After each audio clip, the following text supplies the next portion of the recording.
क्या होगा अगर आपकी सारी बैंकिंग जानकारी, आपका पैसा और आपकी पहचान कुछ ही सेकंड्स में चोरी हो जाए?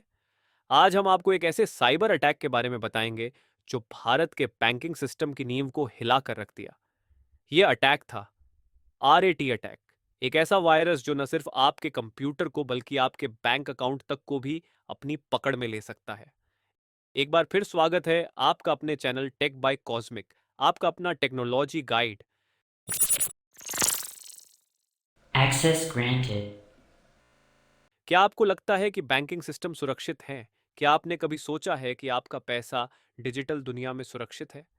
आज हम जानेंगे कैसे एक बेहद खतरनाक वायरस ने भारत के सबसे बड़े बैंकों को हिला दिया और करोड़ों रुपए की चोरी की।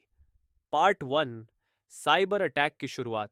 ये कहानी शुरू होती है 2018 में, जब देश के कुछ बड़े बैंकों के सिस्टम में एक अजीब सी हलचल देखी जाने लगी।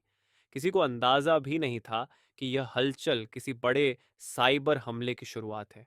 कई बैंक कर्मचारियों को एक साधारण सी ईमेल मिली जिसमें एक अटैचमेंट था। ये ईमेल इतनी प्राकृतिक लग रही थी कि कोई भी इसे देखकर धोखा खा सकता था, और ऐसा ही हुआ। जैसे ही ईमेल अटैचमेंट को खोला गया, एक खतरनाक वायरस कंप्यूटर में घुस गया। इस वायरस का नाम था रैट, यानी रिमोट एक्सेस ट्रोजन। आरएट वायरस एक ऐसी खतरनाक तकनीक है जो हैकर को किसी भी कंप्यूटर पर रिमोटली कंट्रोल करने की अनुमति देता है। और यही हुआ। हैकर्स ने इस वायरस के जरिए बैंक कर्मचारियों के कंप्यूटर पर पूरी तरह से नियंत्रण हासिल कर लिया। पार्ट टू, हैकर्स का नियंत्रण। हैकर अब बैंक के कंप्यूटर सिस्टम्स में घुस चुके थे और वह पूरी तरह से बैंकिंग नेटवर्क पर काबू पा चुके थे। अब उन्होंने अपने रिमोट कंट्रोल से बैंक की लेन देन प्रणाली को नियंत्रित करना शुरू कर दिया। जैसे ही हैकरों ने सिस्टम को कंट्रोल किया, उन्होंने बैंक के भीतर से संवेदनशील जानकारी चुरानी शुरू कर दी। बैंक खातों की पूरी जानकारी, क्रेडिट कार्ड डिटेल्स और पूरी तरह से बैंक के ट्रांजैक्शन रिकॉर्ड्स उनके हाथ में थे। और फिर एक के बाद एक बैंक से लाखों रुपए गायब होने लगे।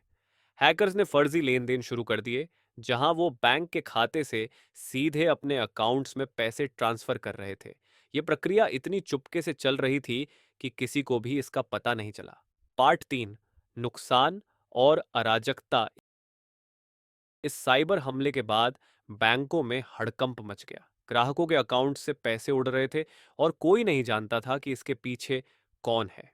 एक के बाद एक कई बैंकों के सिस्टम्स में यह वायरस फैल चुका था और इसके परिणाम स्वरूप करोड़ों रुपए का नुकसान हुआ। कई दिन तक बैंक अधिकारी यह समझ नहीं पाए कि आखिर यह सब कैसे हो रहा है। यह हमला इतना कुशल था कि हैकर्स ने सिस्टम को ऐसा चुपके से कंट्रोल किया था कि कोई भी बैंक की सुरक्षा टीम इसे पहचान नहीं पाई।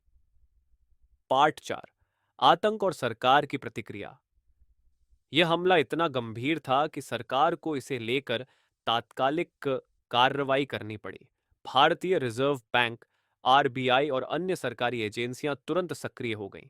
बैंकों ने अपने सुरक्षा उपायों को मजबूत किया और ग्राहकों को चेतावनी दी। साइबर सुरक्षा विशेषज्ञों ने जांच शुरू की और पाया कि यह हमले कोई सामान्य साइबर अपराधी नहीं कर रहे थे, बल्कि यह एक संगठित और पेशेवर हैकर ग्रुप का काम था। पार्ट फाइव, हैकर्स की पहचान और सजा। जैसे जैसे जांच आगे बढ़ी, भारतीय पुलिस और इंटरपोल ने मिलकर हैकर्स की पहचान की। इन अपराधियों ने एक अत्याधुनिक तकनीक का इस्तेमाल किया था और उनकी पकड़ने में महीनों का वक्त लगा। हालांकि कुछ हैकर्स अभी भी पकड़े नहीं जा सके, लेकिन कई को गिरफ्तार कर लिया गया और उन्हें सजा दिलवाई गई। पार्ट सिक्स, साइबर सुरक्षा की सख्ती और सीखने की बातें। यह अटैक भारतीय बैंकों के लिए एक चेतावनी था। इसके बाद बैंकों ने अपनी साइबर सुरक्षा को मजबूत किया और कर्मचारियों को साइबर अपराध से बचने के लिए प्रशिक्षण देना शुरू किया। इसके अलावा रिजर्व बैंक और सरकार ने भी बैंकों के लिए नए सुरक्षा नियम लागू किए।